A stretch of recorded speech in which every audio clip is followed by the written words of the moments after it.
Hey guys, we're going to do a quick little video over the best deer hunting caliber that I think exists. I'm first going to start off with it's going to be the 30 caliber, and that's going to cover anything from your 30-30 to your 308 to your 300 Win Mag.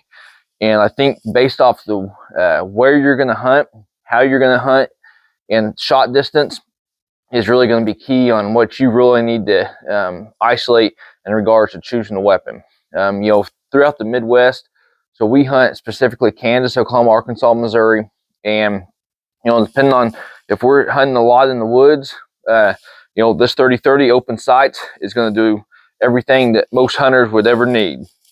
Now, when we get into the aspect of it's a little bit longer shooting, maybe we're up there in Kansas or on an agriculture field, and we've got some shots, sitting out there at 200, 300, 400 yards.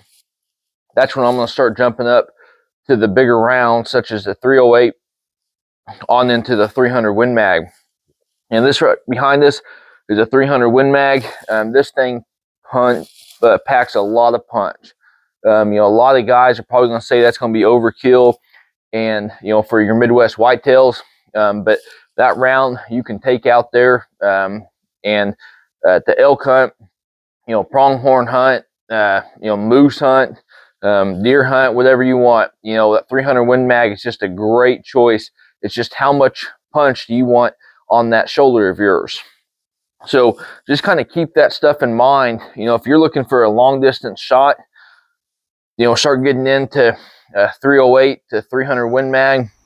I think you're going to find yourself very happy. This is a Remington 700 action.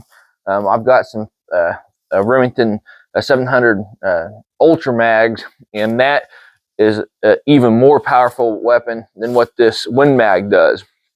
But a 30-30, I'm going to say, is probably still the #1 gun in regards to harvest of deer throughout at least my lifetime. So you can put a scope on this. I'm a big fan of open sights with the 30-30s, but basically that 30 caliber round is going to be my #1.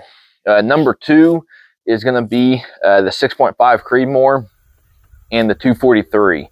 I think both of those rounds are extremely, great rounds for a Midwest whitetail gun. Now, when you're getting into some of your bigger bucks, say 230 on up, that's when you're going to really want to start isolating into a bigger gun. But for most of the deer, say around Oklahoma and Arkansas and southern Missouri, you're sitting 200 to 230 is going to be typically your big 5.5-year-old, 6.5-year-old bucks. Now you start getting into the more of the agriculture fields, that's when you're going to start hitting the 240s, 250s, 260s on up. And that's when those big 30 caliber rounds are really going to play a difference. You want that, to impact that deer as fast, make that lethal kill as fast as you possibly can. And that's why I'm just enjoy shooting those 30 caliber rounds at those deer. So hopefully this helps you guys out, on selection of a weapon and caliber. The other thing to definitely keep in mind is going to be, availability of ammo. It's sad to say that we're kind of in that state of, history. Hopefully, we get that under control, and, we're able to have ammo presently available, all stores there, and we have no issue like that into the future. But that's also something you got to consider, at this point in time. So I appreciate you guys liking the video. Like always, hopefully you guys are getting out there in nature, and best luck on your upcoming hunt.